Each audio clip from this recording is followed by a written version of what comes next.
Hello, all of my geometry students. I am going to run through sections 1.1 and 1.2, some helpful information that you might not have been able to read in your textbook, or at least decipher in your textbook, that would be great for you to know.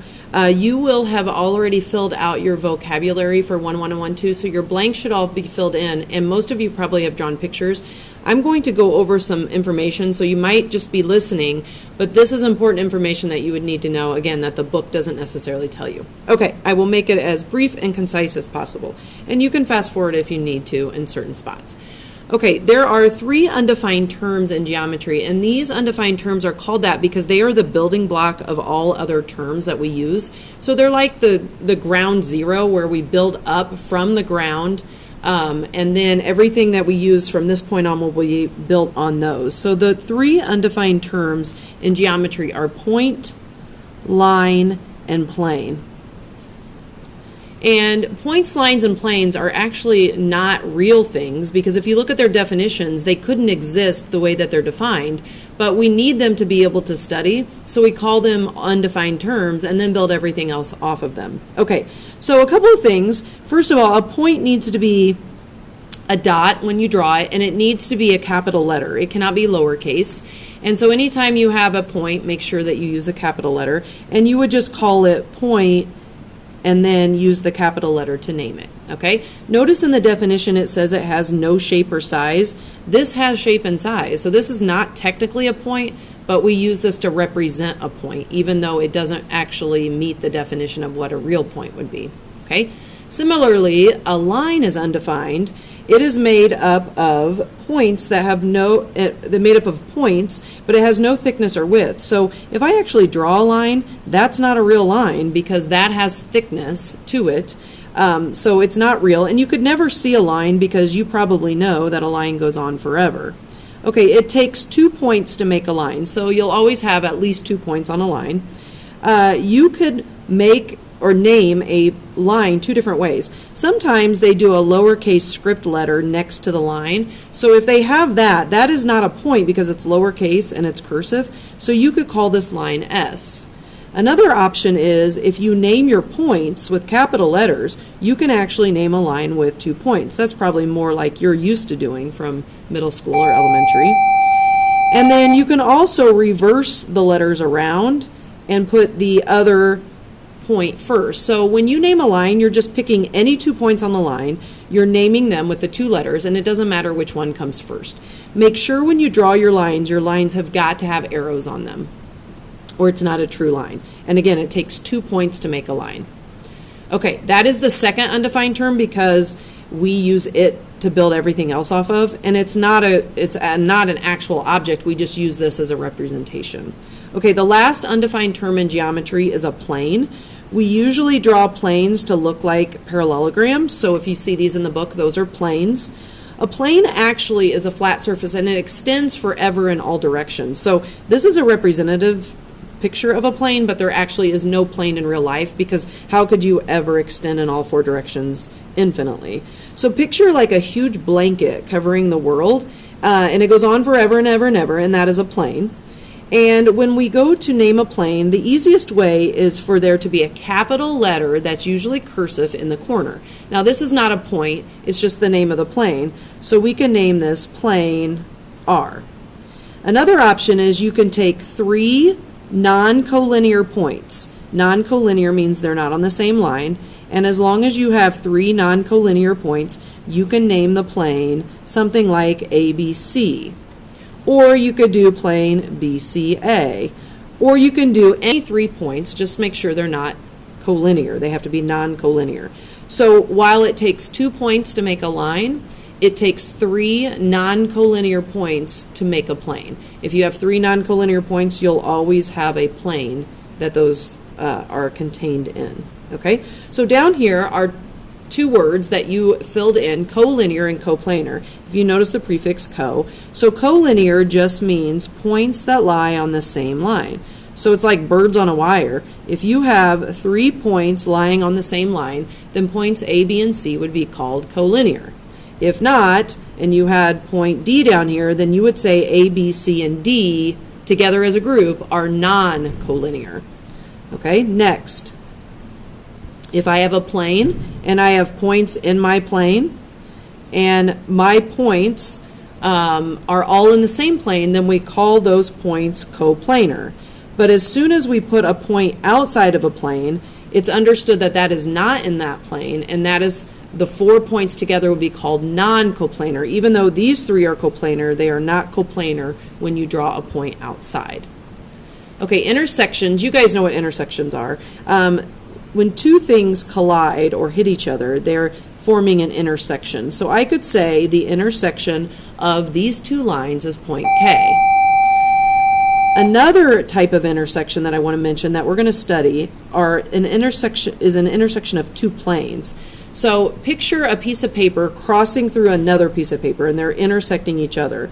Those pieces of paper, if they're actual planes, they would go on forever and ever and ever, which means that their intersection would go on forever and ever and ever, which means the intersection of any two planes is actually a line. So I know that you think it looks like they intersect at a segment, but if these planes truly are planes and they go on in all directions forever, then their intersection will actually be a line. You'll see that pop up on different things. Okay, flip your page over. We're only going to look at a couple things on this next page because some of these are easy to get on your own, but I wanted to talk about how to name a line segment. Okay, segments have endpoints. So the left and the right endpoint, a start and a stop, and you name a segment with 2 letters. There's no like shortcut like a lowercase letter to use. So you would use segment AB for the name and make sure you're using the little segment bar above, or you could do BA with the segment bar above. Now, if that were a line, we'd have to do the line bar notation, but because it's a segment, we need to tell people that it has endpoints and show it like this. So those are your 2 options for a segment name, okay? When you guys are talking about the measure of a segment, now this might have been confusing when you saw it on here. When I'm talking about the length of this segment, I want to take off the bar, and I don't want to have a bar on there. I just want to say AB, that's how long it is. Versus if I do segment AB, now I'm talking about the actual segment and what it looks like. This is what it looks like, and this is how long it is. So this would be the length notation, and then this is the actual segment itself. And I'll show you in a second. When they say 2 letters with no bar on top, they're talking about the length of the segment. Okay, betweenness. You might have read about betweenness. Betweenness means when some point is in the same segment as the others or on the same line, but it's between, it doesn't have to be in the middle. But all we do know is that when we look at something like this, we know that PM, the length, which is why I don't have a bar on there, plus MQ, the length, which is why I don't have a bar on there, equals the entire segment, which is PQ. So this little PM plus this little MQ add up to give you the big segment PQ. We're going to end up calling this next chapter segment addition postulate.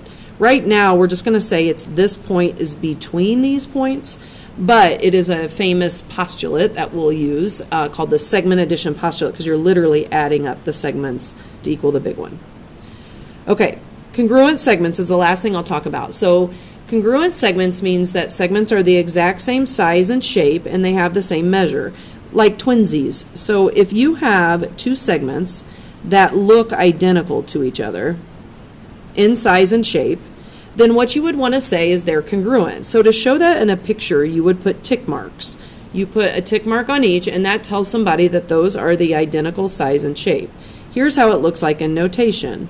I would say that segment AB looks like, is identical to, or congruent to segment CD. So that's how I would say that they're congruent. Now, over here, I'm going to show you what you would say if you were talking about their measures. Let's say this was 5 centimeters and this was 5 centimeters. To show that their measures equal each other, you would say the measure of AB, no bar, equals the measure of CD, no bar. That shows that their measures are equal. This shows that they are the same size and shape physically. Okay? All right, so I'm going to go to your workbook. So if you need to pause the video and grab your workbook, I'm just going to do a few practice problems with you. If you don't need to watch these, that's fine. It's only going to help you, though, if you do. You can practice along with me in your workbook. This is on page 2, and I'm just going to grab a couple of questions off of here to practice, okay?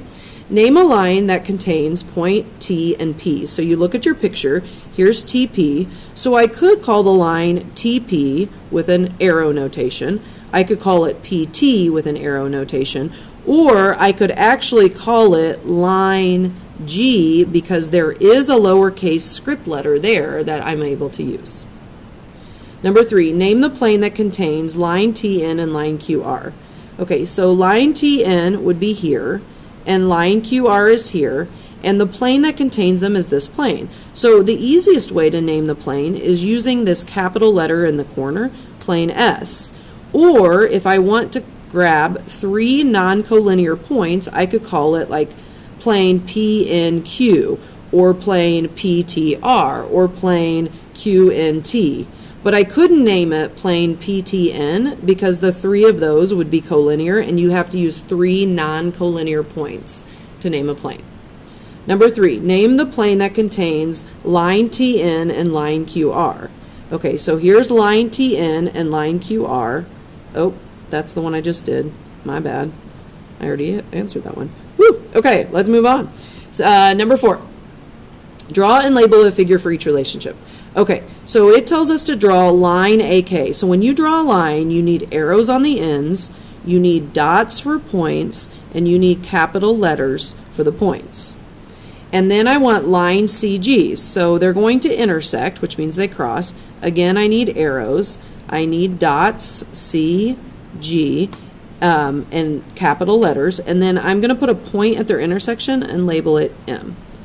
Now, if they told you that those lie in a plane, then you could put a plane around them, but they didn't say anything about a plane, so the plane is my paper, and I just put them in there. Okay, we are skipping down to 6, 7, and 8. All right, how many planes are in the figure? So in the figure, you have, if you go around the sides, any flat surface is a plane. So 1 in the front, 1 on the left, 1 in the back, 1 on the right, 1, 2, 3, 4, and then 1 at the bottom. Now, I'm not going to count the bottom twice because if my prism is sitting on this plane, then that plane right there is considered one single plane. So it's 1, 2, 3, 4 on the sides and 5 total for the bottom. So the 1 on the bottom is just 1. Don't count it twice. Name 3 collinear points. All right, so when you look at your picture, there's only one part of the picture that has collinear points. Those 3 points lie in a line. Now I know it's a segment, but consider that a plane, so it could be a line that would go on forever. So we're going to label S, X, M, any order. Number 8, are points N, R, S, and W coplanar? Let's find them. N, R, S, O, W. See, N, R, and S are coplanar. They're in plane A, but see that W? That is floating above at the top of the prism. These 3 are at the bottom of the prism. So the answer is no, and the reason is they're not all in the same plane. Not all in the same plane. Okay, so that's all I wanted to go over for 1-1. Let's go to 1-2. So take in your workbook and flip to page 3. Not page 3, sorry. Flip it over. We want to go to page 4. You've already done page 3. Page 4. So go to page 4 in your workbook, and let's try, we're just going to do some of these at the bottom to practice, especially with this betweenness segment addition, because I know some of you need this. All right, so we're going to use algebra. The first thing we want to do is draw a picture, and it says that K is between J and L. So I'm going to draw a segment, and I want K to be between. Now, it doesn't need to be in the middle. It just needs to be in between the other two. Now I'm going to label. The length, see how there's no bar? That's the length. The length of JK is 6x. The length of KL is 3x. And the length of JL, the entire segment, is 27. So now we're going to use our algebra skills to set up an equation. The little piece, 6x, plus the second little piece, 3x, has to equal the great big piece, which is 27. Now we're going to solve. 9x equals 27. Divide by 9, if you remember from algebra, x equals 3. So that's part of our answer, but they also want us to find the length, see how there's no bar, the length of KL. So we're going to take 3 and go right back into the picture. 3 times 3 is 9, so KL, the length, is 9. That is betweenness, or we'll eventually call that using segment addition postulate. Okay, we're going to try it again with number 7. So we're going to make a new picture. So again, I want K to be between J and L. I don't need to put it in the middle. I just want to be between. And I'm going to mark my picture with all of this information. The length of JK is 2x. The length of KL is x plus 2. The length of the entire segment, JL, I'll just put an arrow over here, JL's length is 5x minus 10. So when you look at this betweenness idea, the two little pieces add up to give you the big piece. It's like breaking a candy bar into pieces. The two little pieces of the candy bar equal the big piece. Okay, so let's make an equation. 2x little piece plus x plus 2 little piece equals giant candy bar 5x minus 10. That makes sense because these are the two little pieces adding up to the big piece. Okay, combine like terms from algebra. 3x plus 2 equals 5x minus 10. Now we're going to solve. I'm going to subtract 3x. So 2 equals 2x minus 10. I'm going to add 10. Boy, they didn't give you any room. 12 equals 2x. Divide by 2, x is 6. Okay, so I know x is 6, but remember it also wants KL. So I'm going to go back to my picture and put the 6 back in right here. 6 plus 2, so KL should be 8. Those are probably the hardest problems in both sections, so if you need to like rewind and watch them again, that might be helpful. Okay, last thing we're going to look at is this idea of congruent segments. Congruent means exact same size and shape and the exact same measure. So we're going to go to picture 8, and they want to know if TU and SW are congruent. So TU is 2 and SW is 3. Ooh, I'm going to have to say a big fat no, because TU and SW aren't the same length, so they're not congruent. Now, if I were marking this picture, I would put a tick on these two because they match, and then I would put double ticks on these two because those two match. And you can use triple ticks, whatever, as long as you're putting the same amount of ticks on the ones that match. Okay, let's go to 9. AD, is it congruent to BC? Ooh, AD has 1 tick, BC has 1 tick. That is enough to say that yes, they are congruent, because the tick marks mean that those have the same exact size and shape. Okay, go to number 10. They want you to look at GF and FE.